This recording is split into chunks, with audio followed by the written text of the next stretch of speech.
Welcome to the Thrivewell Journey.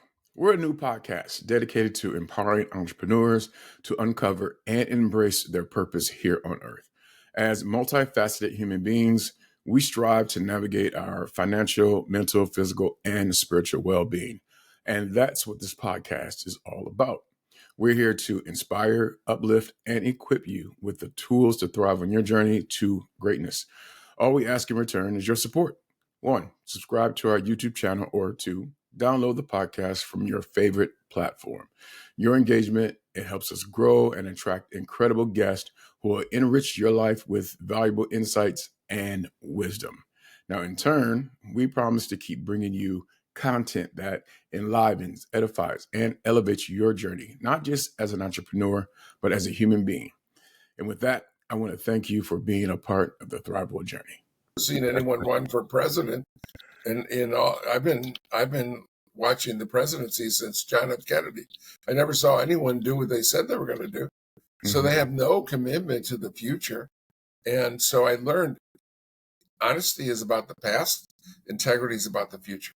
And the best salespeople, unfortunately, are lying about the future. They paint this picture that not only is not going to happen, but they have no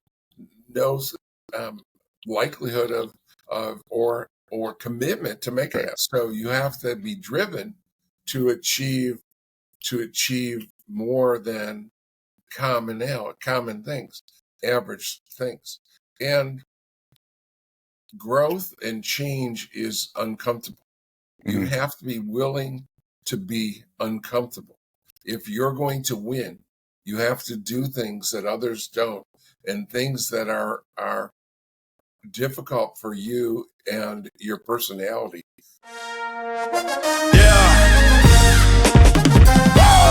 Beat up, bullied, and dunked on. Beat up, bullied, and dunked on. Bullied and dunked on. Yeah. Let's get it.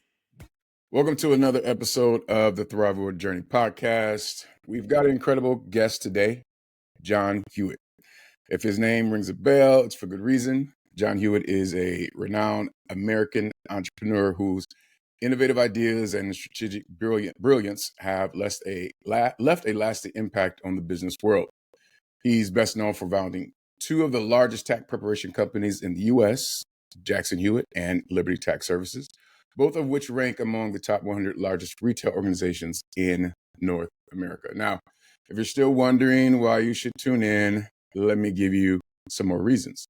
Beyond founding and scaling these 2 retail giants, Liberty Tax grew to operate over 4,000 locations across North America. Meanwhile, Jackson Hewitt earned its place as the second largest tax company in the industry by 1992 and was recognized as one of the fastest growing private companies at the time in the country, which he sold for over $400 million. But John's entrepreneurial journey didn't stop there. After selling his stake in Liberty for nearly $500 million, he launched his latest venture, Loyalty Brands. With Loyalty Brands, John is on a mission to empower entrepreneurs and franchisees to build successful businesses with purpose. Through mentoring programs and franchise opportunities, Loyalty Brands offer a platform for people to become CEOs and build their empires. Now, from 2000 to 2012, John was named among the top 100 most influential people and has become a best-selling author with his book, I Compete: How My Extraordinary Strategy for Winning Can Be Yours. His career has been a testament to success through grit, strategy, and leadership. And today, we're fortunate to have him on the Thrivewell Journey. And let's give him a warm virtual welcome to John Hewitt. And like I said before, I do appreciate you being here. So thank you. It's my pleasure. Thanks for having me. Absolutely. My producer, Yvonne, when she found out who you were, she was really, really excited. Like, I was excited to have you here when I found out, but she was really excited because she knows that world of finances and money. And I tell you, taxes make me sweat. I'll tell you that. So she was really happy to have you here. So you founded 2 wonderful companies. What's the mindset of principles, that that one has to have to create not one, but two top franchise companies? It's a never say die attitude. It's Hmm. most I brought in 5,300 franchisees in my career, and almost all of them get complacent once they get to a certain amount of income, or the house they want, the boat they want, the car they want, the education for the children they want. As soon as they tend to get complacent. I've never I'm driven, and I liken myself in that way to Sam Walton in his book Made in America. He writes in the foreword, he says, people ask me what's different about me than anyone else. And he said, the only thing I can think of is I'm so driven and competitive. And so thus the name of my book, I Compete. I'm driven and competitive. And I've learned in my 55-year career that the biggest joy is improving lives. And I continue to do that every day. Yeah, I could sense that from listening to your book, because I got it on audio, and I try to make the questions chronological as we go from like in beginning years to as we get to loyalty brands. You're an athlete growing up. Does that have anything to do with your competitive attitude? Does your father, does he add to who you are as a competitive person? Yeah, absolutely. I strive to compete every minute. So if sports is an ideal way to do that. And so when I was growing up, I played in every major sport at that time, which was basketball, baseball, football, not so much soccer. I played a little soccer. But yeah, that's the ideal way to compete. Now, I compete as simple as playing cards, ping pong, chess. Betting a dollar. I love betting a dollar. I'm going to looks like I'm going to lose $1 in the World Series. But I'm always looking for the next competition. So staying competitive. One of the things that you say in your book, or as it reads in your book, uh, it says winners will do what losers are unwilling to do. Can you unpack that? I mean, it's really self-explanatory, but in your mind, how does that read? One thing I don't think most people think about, but there's no one that I've ever seen on earth that just got to skate through and win and had this greatest life. Every single person faces adversity. God didn't put anyone here to skate. And the difference between winners, the greatest winners never say die. They get up every time. Most people are not winners, and they stay down. They get knocked down and stay down, or get beat up and change their direction. But winners just keep on going. They set their goal, and they're unstoppable. They're virtually unstoppable. Yeah, that's the power in resilience. And I know, like from my personal story, when health was an issue, for almost a decade, I was like, you know what? I mean, it happened, right? But I have to get up and start moving and really creating the life that I want, and which I think is really important to do. You have the saying that principles trump policies. Yeah, Talk about that.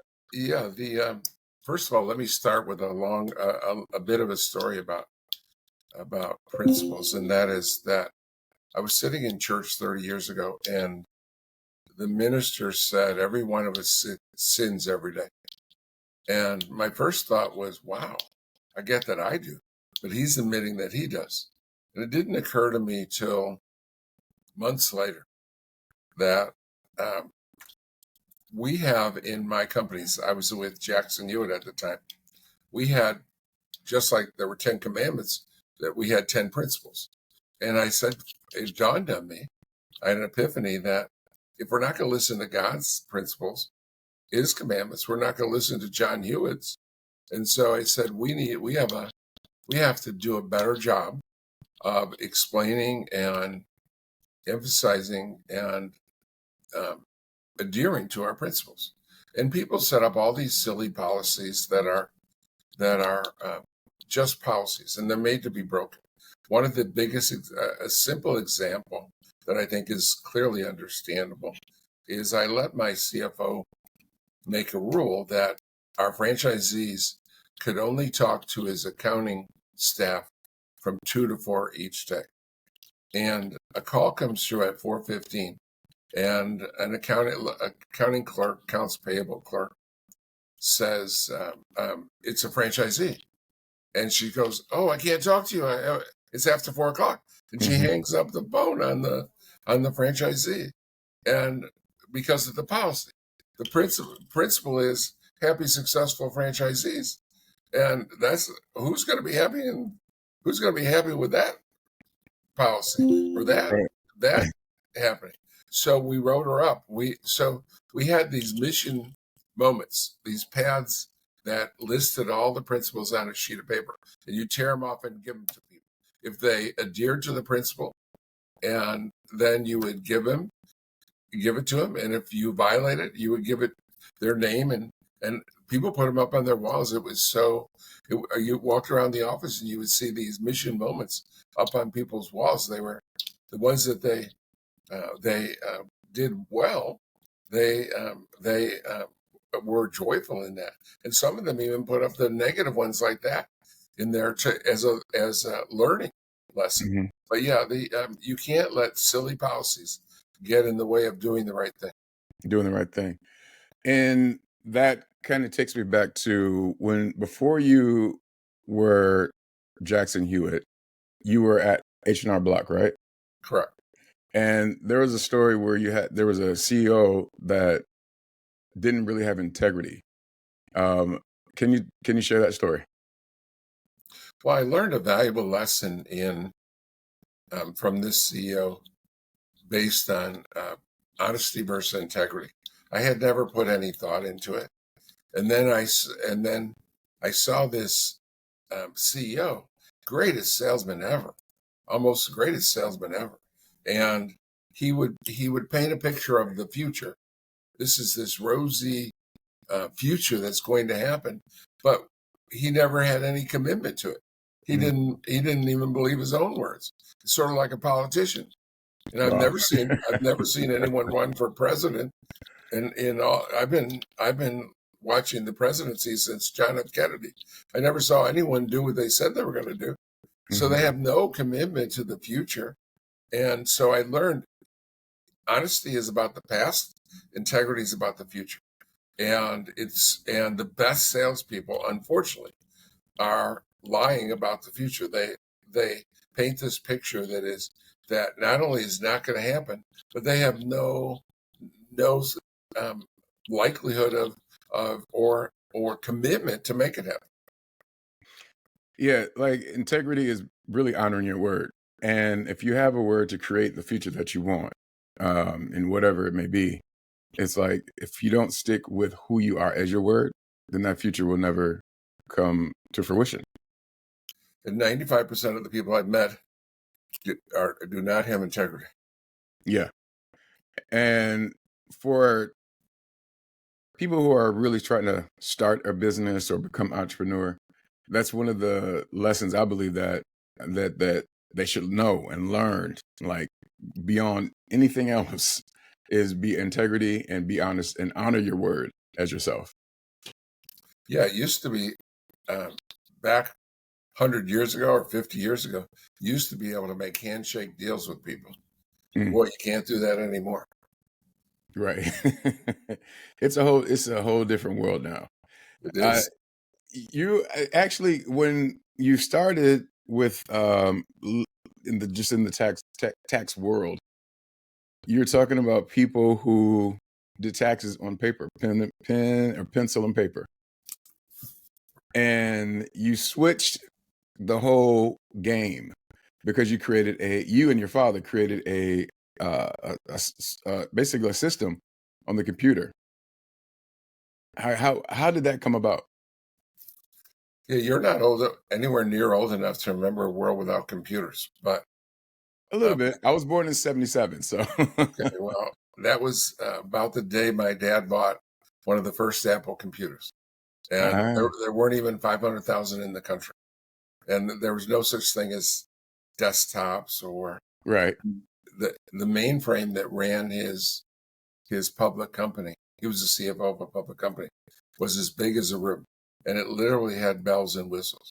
Hmm. And your iPhone today, or your phone, whatever kind of phone you have, has 100,000 times as much power as that huge machine did in 1977. Their laser printers back then were $1 million. That's crazy. If you $1 million today, what are they? $200. Yeah, And or cheaper. there was no such thing as a desktop. They were just becoming into existence. Hmm. So he got the idea. He was a visionary, and he got the idea that computers were going to take over. And he saw a future where they would turn on your oven, they would turn on your TV, they would drive your car, they would do everything in life. And he was extremely visionary. So he decided that he convinced me. And in 1981, we both quit our jobs and built the first tax software for an Apple computer. That you guys did that, but there was some things that happened before. So you went from H&R Block, and then you went to Mel Jackson, correct? What happened is we left in 81, built the software, and Mhm. no one wanted it. So I had just left H&R Block. No one wanted it. H&R Block was a Fortune 500 company, and in their annual report in 1983, they said, people ask us why we don't computerize. And we say, why should we? We tried it. Doesn't save us any money. Our customers don't care. We're never going to computerize. So that's how visionary H&R Block was. So we took our software and looked for what we could do with it. We found a company here in Virginia Beach called Mel Jackson Tax Service, and bought that from his widow and merged the computer company with Mel Jackson Tax Service. But we did the software first. Okay. And then, so you bought Mel Jackson, and at some point you were leaving Mel Jackson, or Mel Jackson turned to Jackson Hewitt. What was Correct. in that space? What was happening there with the software and you transitioning? Yeah. Well, 15 years later, we had grown the company, a public company, and we had a horrific, the worst year ever in the history of tax preparation. It would take me a half hour to explain it, but the IRS almost destroyed the industry. It was so bad that Oh, wow. Tom Block, he resigned for the last Block, Henry Block's, the H in Block is Henry. Henry Block's son, who was CEO, resigned on April 9th in 1995. And we almost went bankrupt. And so ended up having a fight with my venture capitalist who wanted to take over the company, and leaving. So I ended up leaving, and the company was sold for $483 million, public company. So he tried to take it over for $20 million. So the next year it was sold for $483 million. So in looking around for something to do, I had a 3-year non-compete, but it didn't cover Canada because Jackson Hewitt had never gone to Canada. And having grown up in Buffalo, I knew Canadian taxes. So we opened Liberty Tax in Canada. And then when my non-compete ended in 2000, brought Liberty Tax into the United States. That's pretty interesting. So there was a lot of adversity and resilience that you had to bring about to maneuver through all of that. Yes. Oh, Yeah. In my book that you alluded to, I think there's one thing different. I've been told from readers that I talk about the mistakes that I made and the obstacles I had to overcome. And apparently I didn't realize this when I was writing it, that most autobiographies are people talking about just their successes. But I talk about difficulties, problems, and how I thought about it and how I overcame them. So yeah, mistakes are part of the game. They say that people who are the most successful have made the most mistakes. And I've been incredibly successful. I mean, I founded a $500 million public company and $1 billion public company. And so I made more mistakes than anyone you've ever met, probably. And All right. I've had to face more adversity than virtually every, or in quantity than almost everyone you've met. Mm. That's interesting. So going through all those failures, what words would you give to a beginning entrepreneur who they don't know the world, they're trying to navigate themselves through the world of entrepreneurship or business? What would you say to them? Well, I have a webinar that I do every week, a mentoring webinar, and one of the questions that was one of the questions I addressed a few weeks ago, and it took me an hour. So I would recommend anyone go out to my loyalty brand site, and you can download that. You can get a free copy. Your readers can get it, or your listeners and viewers can get a free copy of my book. You can see that, and I talk about being an entrepreneur. And one thing that is incredibly important is that 2/3 of the public, 2/3 of Americans want to be an entrepreneur.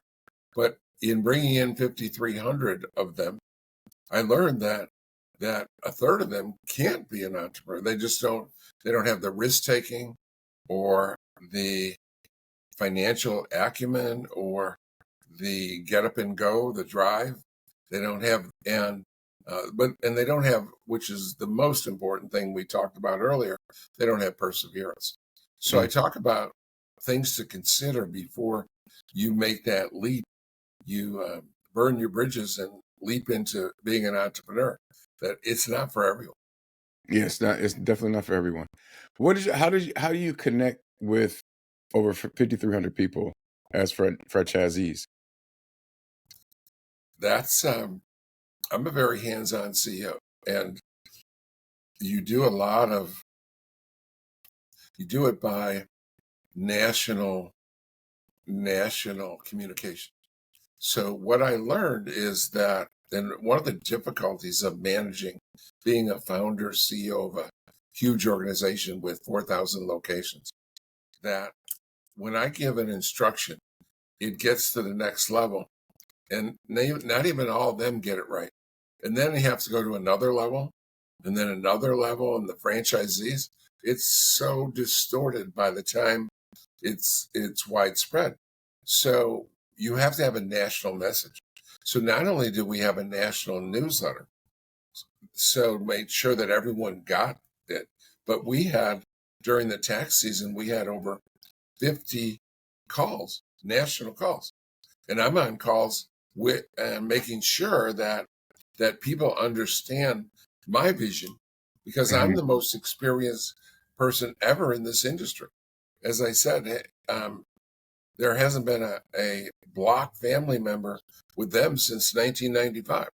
Really? And he didn't.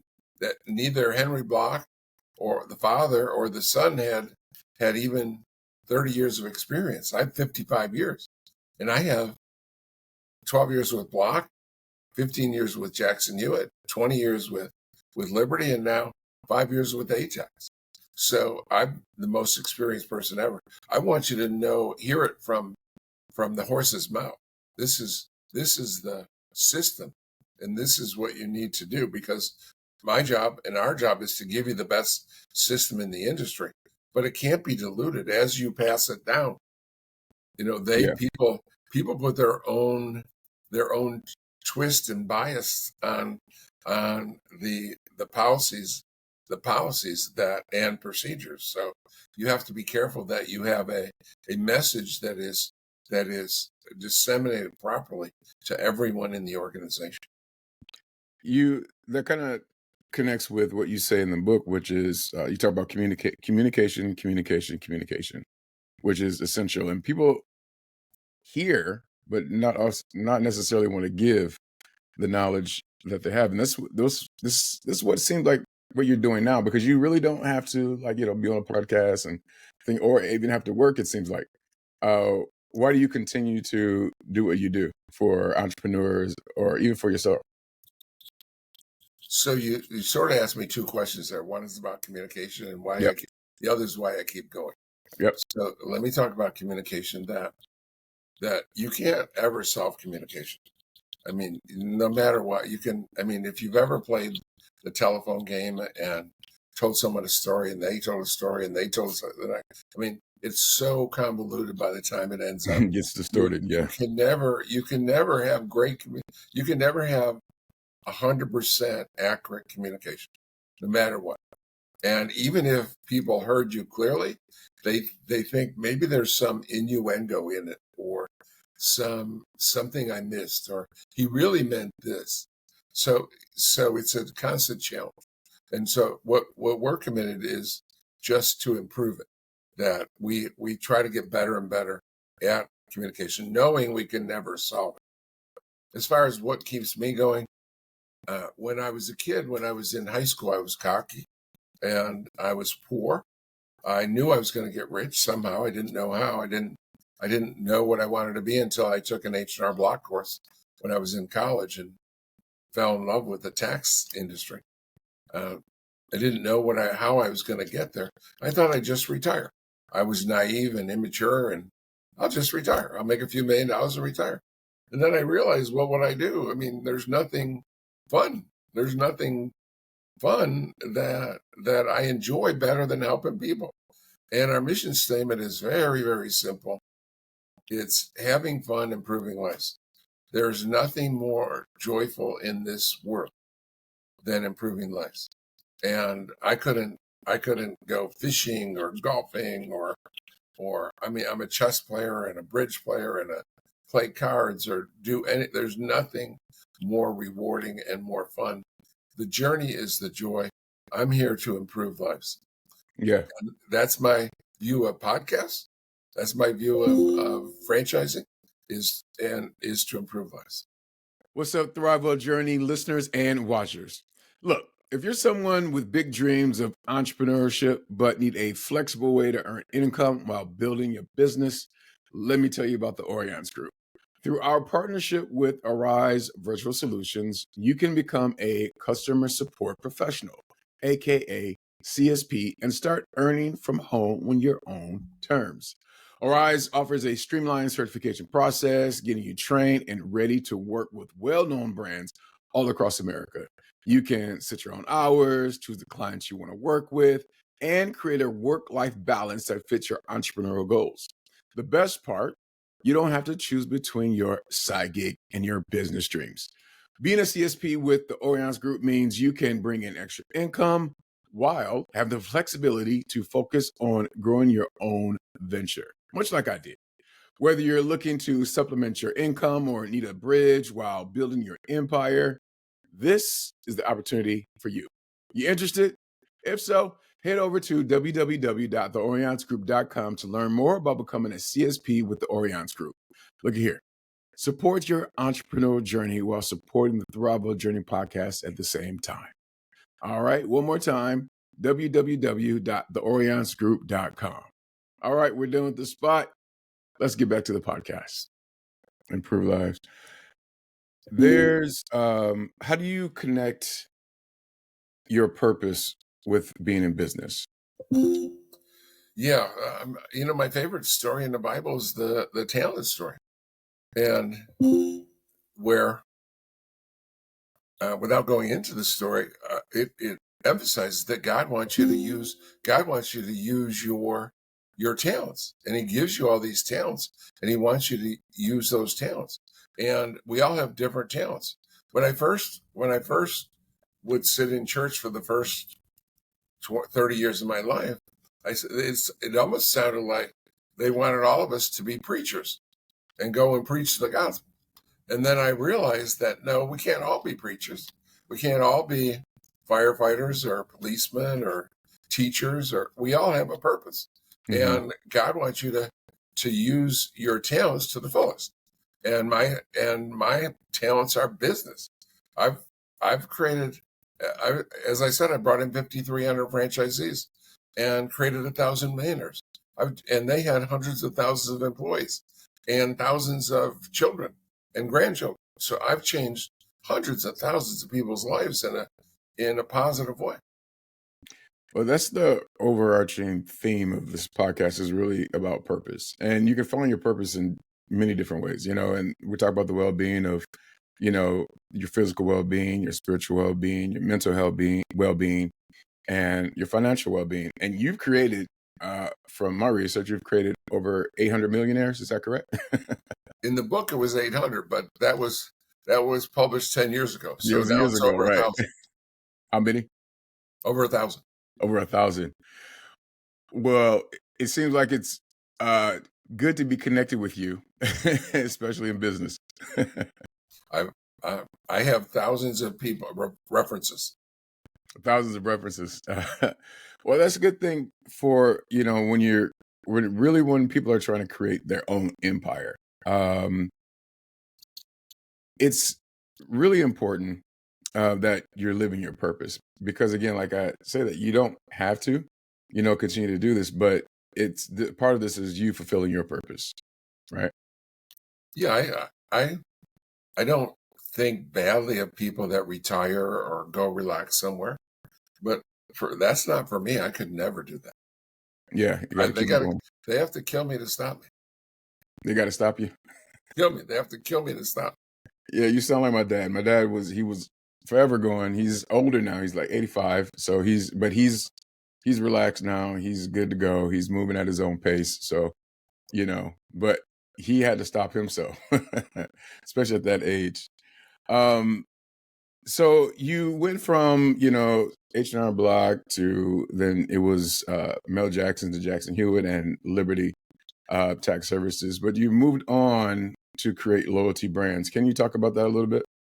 The loyalty brands, unlike Jackson Hewitt and Liberty, where I just had one brand, I have 8 different brands, and we have 8. They're all franchisors, and they all have a niche. One is in tax and accounting.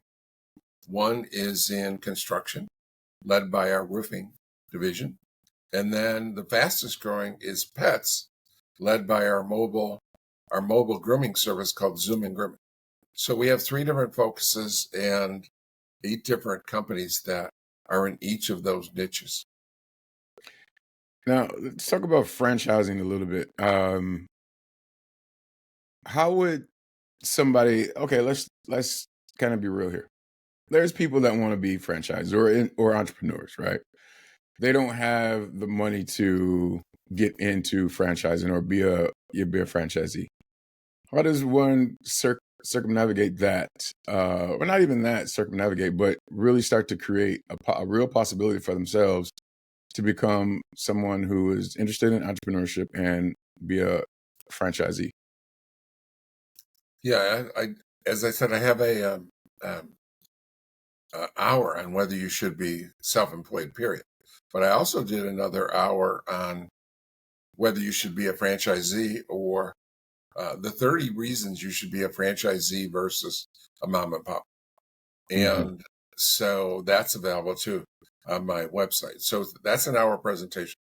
But let me say that it's cheaper to get into a franchise often than it is to get into in terms of cash, because with franchisors, you get, not only do you get better financing, because most times it's not possible to get financing from a bank until you've been in business 2 years.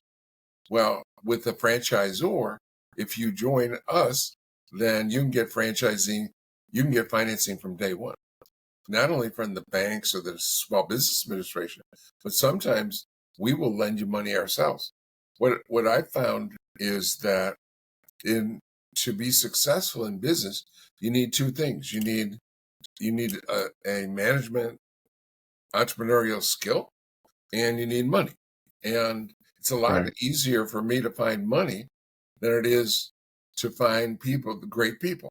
So what I in our system, if even if you've never been in the industry before, then you can come and work for us. And if you prove yourself, we'll finance you 100%. You can get into this for nothing, but nothing but time. And time is way, way more valuable than money. Right? Right. Yeah. It's the only asset that that's non-retrievable. You can retrieve money and you can retrieve diamonds and gold, but your time is lost forever. So it's irreplaceable. So you have to give your time, but we'll figure, if you're the right person, we'll figure a way to get you the money. Well, I asked that question because there are tons of people that, didn't go to college and didn't have the business.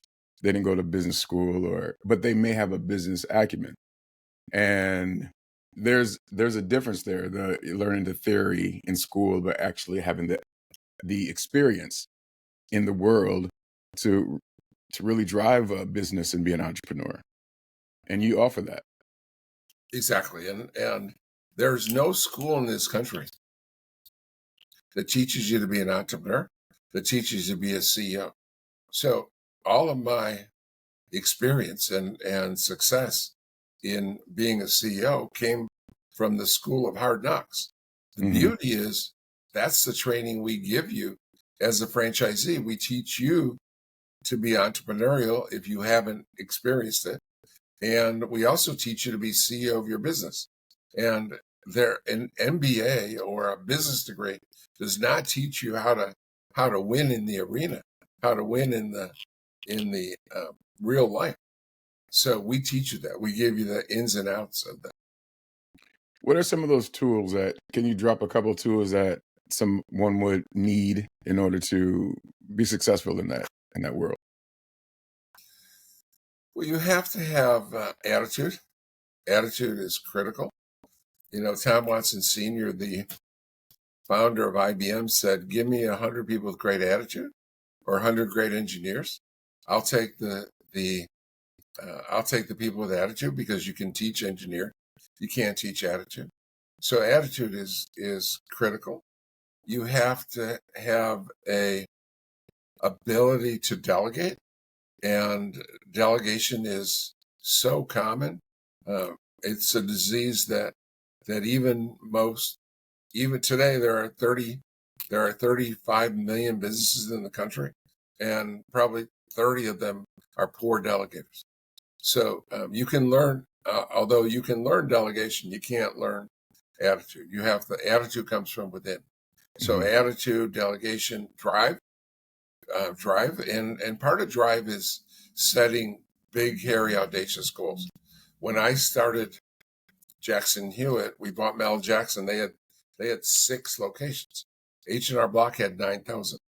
And from day one, I said, we're going to have 9,001 locations. That's our goal. Now, do you agree that that's crazy and unrealistic? That you're going to add 8,995 offices? You have to be almost totally crazy to believe that. Well, we didn't get to 9,000, but we got to 6,000 and $1 billion company. So I'd rather set my goal at 9,000 and get to 6 than set it at 200 and get to 250. Right? So you have to be driven to achieve more than common things, average things. And growth and change is uncomfortable. You have to be willing to be uncomfortable. If you're going to win, you have to do things that others don't, and things that are difficult for you and your personality to put up with. So those are some of the things that you need. Being audacious is a trait, I believe, being an entrepreneur.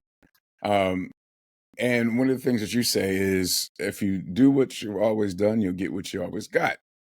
All right. So in that world of uncomfortability, you have to continue to move forward to become a great entrepreneur. Yeah, my obsession is to win. To win, I have to have the best system. and have the best system, it has to be improving.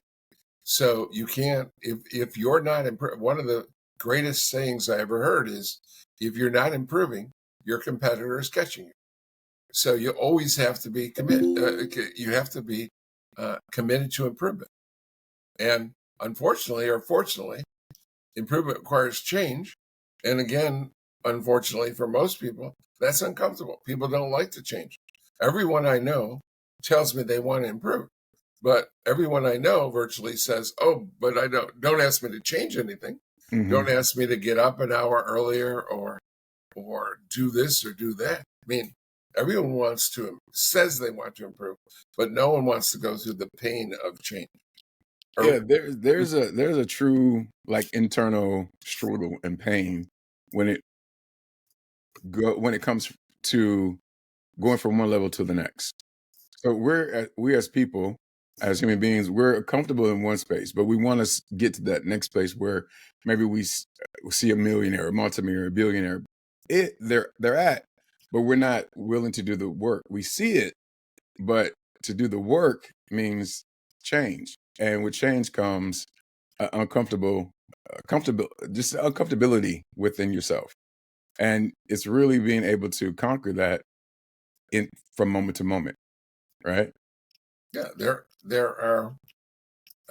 are times where you're not going to be able to go golfing or go out and have a 2-week vacation or things that would be fun, that you're watching others do it. But in order to meet your goals and to win, you have to outwork the competitor. You know, the greatest superstars, the Michael Jordans of the world, they outworked everyone. They didn't just get lucky. They worked tens of thousands of hours in their lives perfecting their career.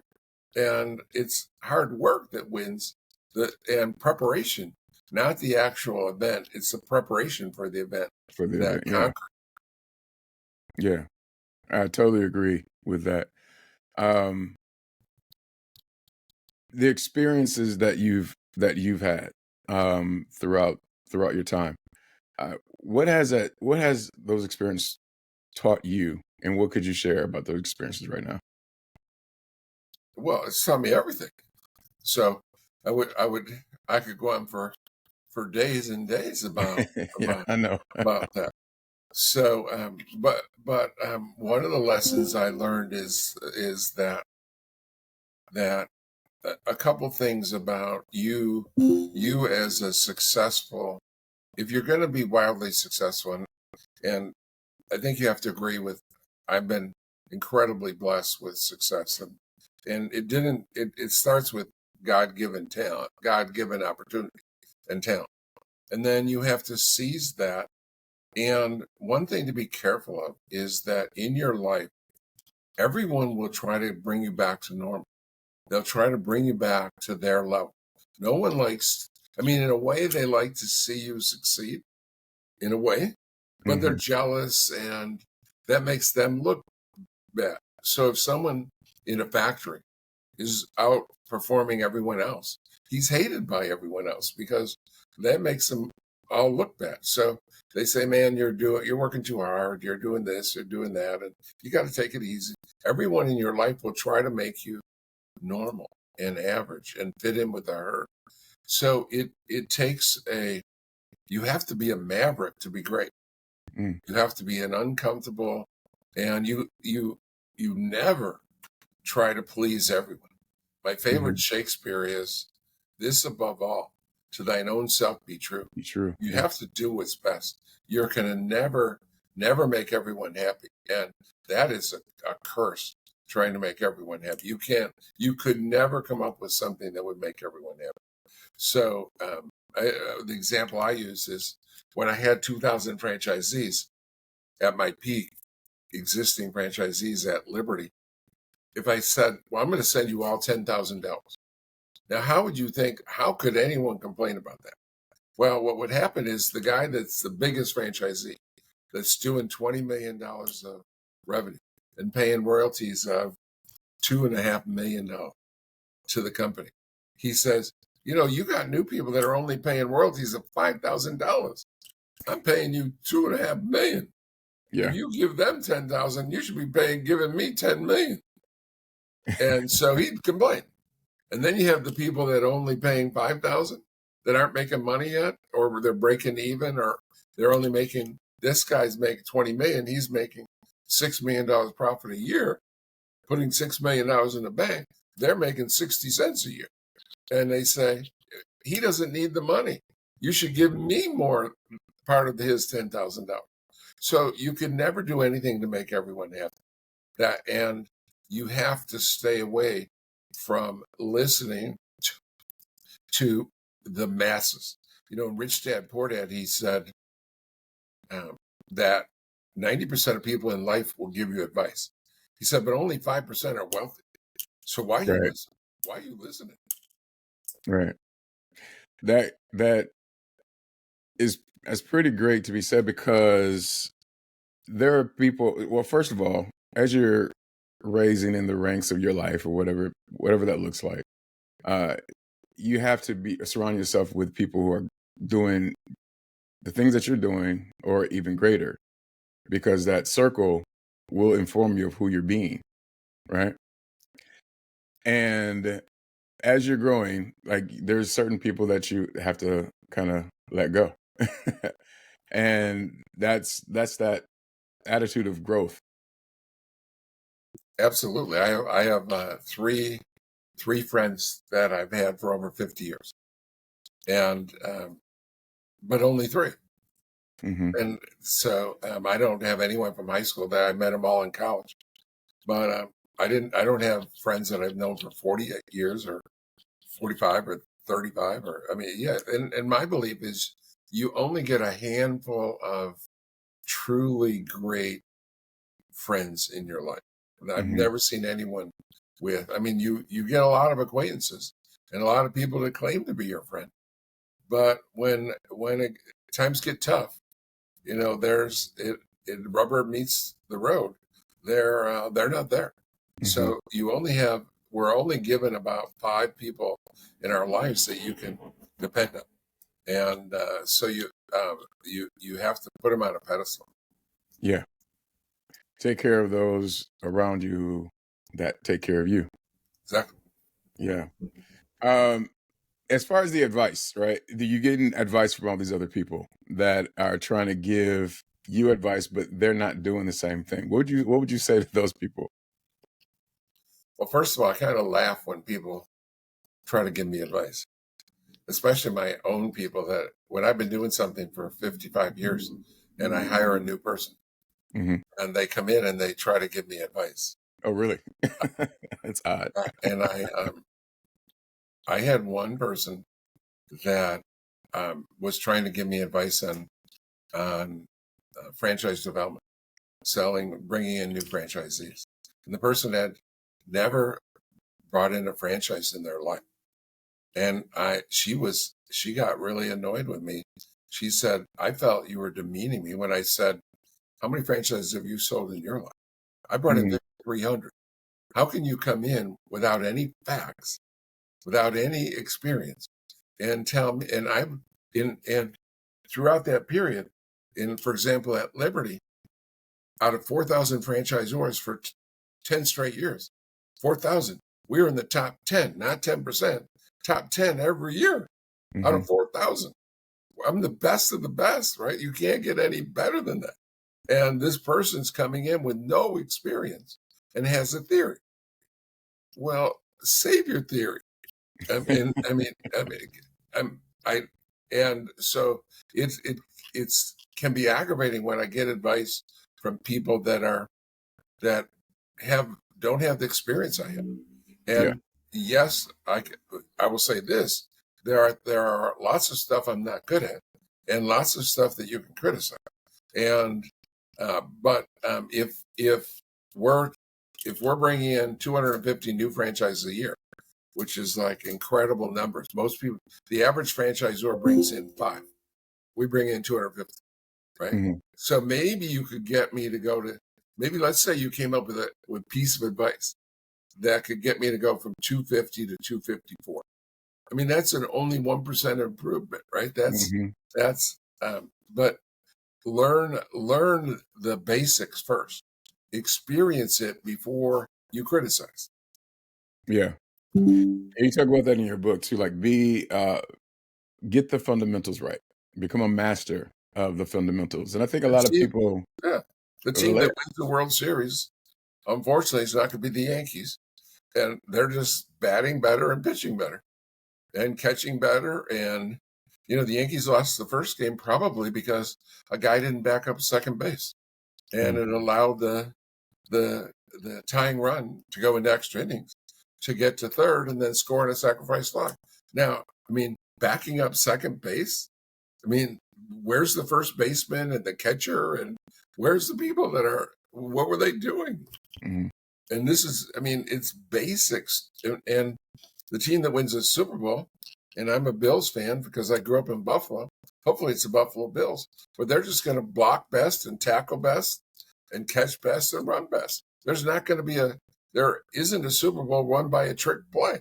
It's won by blocking and tackling and catching and passing and running without getting tackled. Yeah, what's the saying that they used to say? Offense wins games, defensive wins championships. I love that. That's great. I mean, you've encountered so much through your years, and we're now in a really. And you talk about I compete. We're in a competitive digital age. Um, what do you think about that with franchising?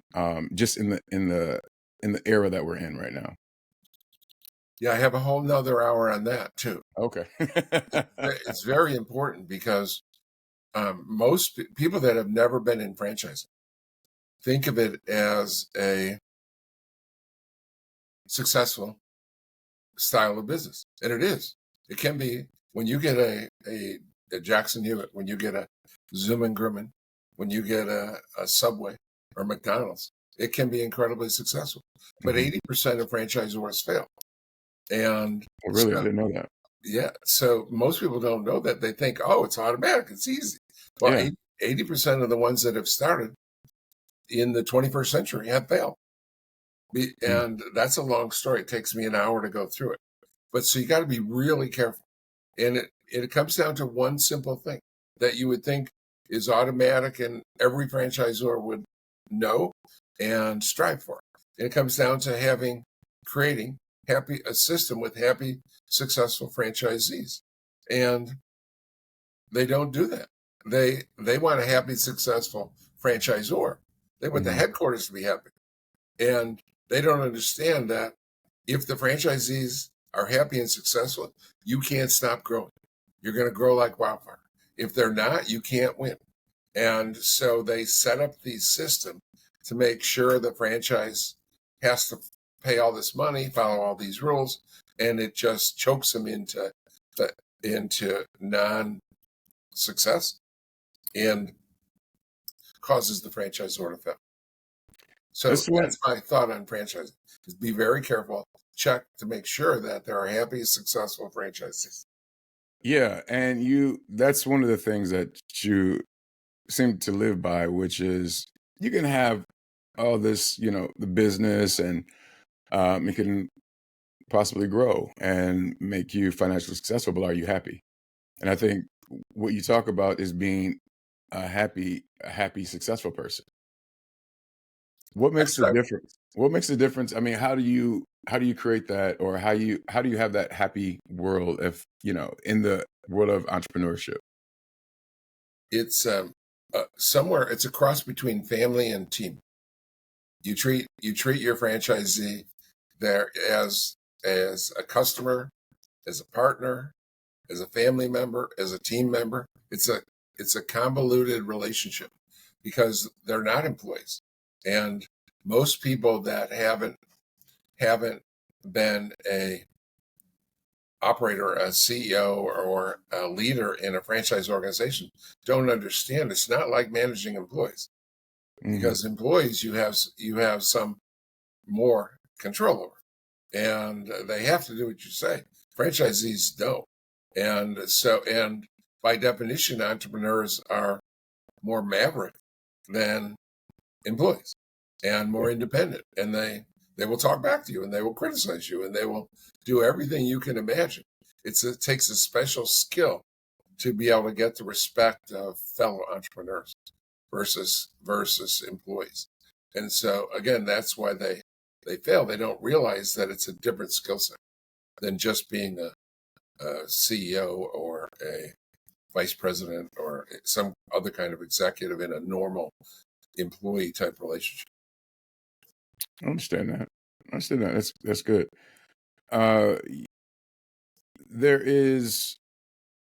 There's again with the what's happening now in the world as far as the election and things like that.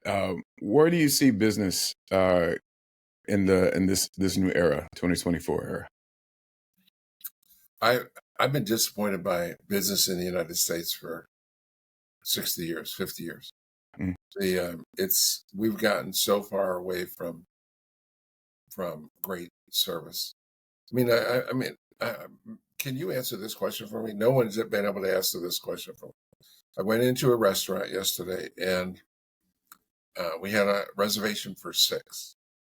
And I went in and asked to go to the table. No, we can't seat you until 3 people are here. So, I mean, why do restaurants do that? I've had that experience myself. And it doesn't make sense. And if you have a table of 6 waiting because you've reserved the table of 6, it doesn't make sense for half the party being or not having the party there because it's already reserved. Right. And that kind of messes up the emotion of getting ready to go sit down and eat and enjoy each other. So I don't know why that policy when you have exists. that rule, is it better for the customer or is it better for the restaurant? It's better for the restaurant. Exactly. So they're not concerned with happy, successful customers. They're concerned with happy, successful restaurant. But they don't understand at the end of the day, without happy, successful customer, then they're not going to have a happy, successful restaurant. So one time, I have this problem that I meet people all the time wherever I go. I travel out every month or every week. And next week I'll be in Baltimore and on Thursday, and I have 3 different groups coming in, and me, and there's 8 people, and someone might be coming from Baltimore, DC, and Columbia, and now everyone let's say that too many of them are late, and they get caught in traffic, and so the rest of us we're sitting around uncomfortable because I just don't. That's the kind of thinking that makes franchisors fail. That puts themselves first versus the customer. And a franchisee is a customer and a partner. And again, a family member, team member. I think of my franchisees as my children. Okay. That's definitely family. If you think of them that way. So that alludes to the fact that you really take care of them just as if they were your actual blood family. Yes. Now, and just like with my blood family, I have part of my family I don't like. Yeah, Right. I don't know how big your family is, but I have to love my family, but I don't have to like them. You don't have to like them, yeah. So I love them, but I don't always like them. Yeah, I understand that. I understand that big time. That's that's funny. As we're wrapping up here, I definitely believe that your heart is really for people who are becoming entrepreneurs and really want to take their life to another level and continue your growth as a franchisor and the owner of Loyalty Brand company. And I really think that people that get connected with you really thrive in their lives. I can introduce you to thousands though. Yeah, no, you can. Where do you see the future going with loyalty? We're going in each of our brands, each of our 8 different companies. Our goal is to be number one. Now, we're not going to make it, but we're going to set big, hairy, audacious goals. We're going to have the best system in each of our industries, and we're going to improve. Okay, you said you're setting your eye to become number one, but you're not going to make it. What's the I said difference there? we're not going to make it in every one. In We've every already one. made it, for example, we're already number one in mobile pet grooming. So there are some industries where I'll be able to make number one. But I've been competing with H&R Block for 42 years, and they have 9,000 offices. Jackson Hewitt got to 6,000, and Liberty got to 4,000. Between the two of them, I got more than 9,000, but neither one of them got to number one. So it's unlikely, and it's all dependent on people. It's all dependent on ourselves. And even John Hewitt, as CEO, couldn't get bigger than H&R Block yet. So I have 8 different CEOs that are. So we're gonna continue to improve. We're gonna drive to be number one, and in some of the industries, at least a few of them, we're going to be number one in category. We're going to have the number one. There's no brand name in roofing, national roofing companies. So we're gonna drive and be number one within about 3 years in roofing. And just like it took 3 years to get number one in mobile grooming, there was no national name. Within 5 years, there'll be 3,000 Zoom and grooming bands around the country, and it'll be a household name, just like Jackson Hewitt or Liberty. So being audacious, there's space and possibility in those different areas to actually become number one. Exactly. Got it. And I'm just not going to live long enough to be number one in every category. But therein leaves your legacy. You have a legacy that people can attach with. What is the legacy that you want to leave? I want to pay it forward. That take what you've learned from me and benefited from me, and pay it forward. And part of that paying it forward is we've learned to give back. That's one of our principles, is you need to give back. So I am making the world a better place. Yeah, I like that. Yeah, that's pretty good. One of the things I like to end with is you said all this wonderful stuff that people can go back and listen to. But if this is the last thing you want to say to somebody, what would you say? It could be a story, whatever it is. What are your last words in this moment? Well, I think I can affect the most people by saying this, and I had a great dinner the other night with a woman in Orlando who's an attorney, makes good money, 50. She just turned 50, and she's unhappy. But yet she's afraid to do something different. And she was looking at Zoom and grooming, but and the beauty of Zoom and grooming is you can do that and keep your day job, because our owners aren't groomers, they hire groomers. So most people that joined us at Zoom and grooming have kept their day job.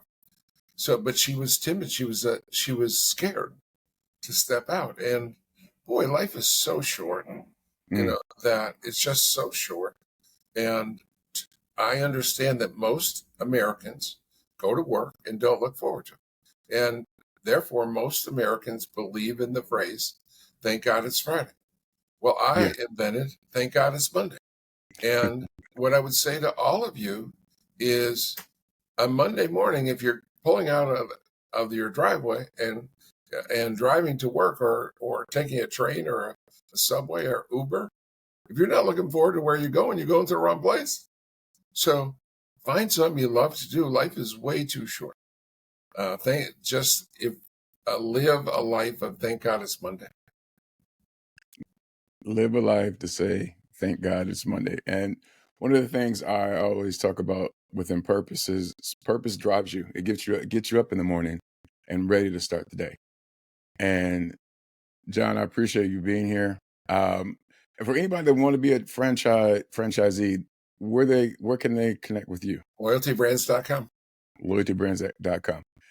I appreciate you being here, sharing your wisdom, your insight, the resilience that you've had throughout the years, and just to be here, especially on this podcast. I really, truly appreciate you. Thank you. Have a wonderful day. It's been my pleasure. It's my pleasure. And for everyone else, I want you to go to Facebook or Instagram, look us up, the Thrivewell Journey, where you can get more of this conversation or snippets from this conversation. And as I always say, make thriving your new normal. Take care. Thank you.